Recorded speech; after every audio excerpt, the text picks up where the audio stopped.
بسم اللہ الرحمن الرحیم۔ جناب صدر، محترم اساتذہ کرام اور میرے عزیز ساتھیوں، السلام علیکم۔ آج میں ختم نبوت کے موضوع پر کچھ مختصر باتیں پیش کروں گا۔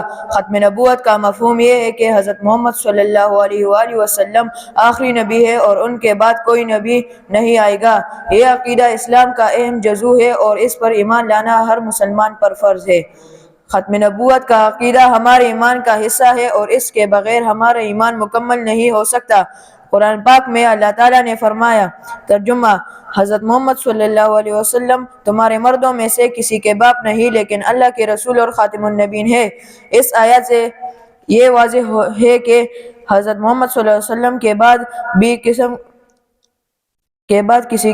کسی بھی قسم کے نبی کا آنا ممکن نہیں ہے۔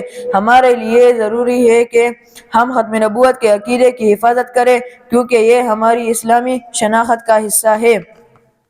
اس عقیدے کی حفاظت کے لیے ہمیں ہر سطح پر کوشش کرنی ہوگی اور جو لوگ اس عقیدے کو چیلنج کریں ان کے سامنے سچائی پیش کرنی ہوگی۔ ختم نبوت پر ہے ہمارا پختہ ایمان، ختم نبوت پر ہے ہمارا پختہ ایمان، سرور کائنات ہے آخری کے نشان۔ آخر میں اللہ تعالیٰ سے دعا ہے کہ وہ ہمیں اپنے دین کی صحیح سمجھ عطا فرمائے اور ہمیں ختم نبوت کے عقیدے کی حفاظت کرنے کی توفیق دے، آمین۔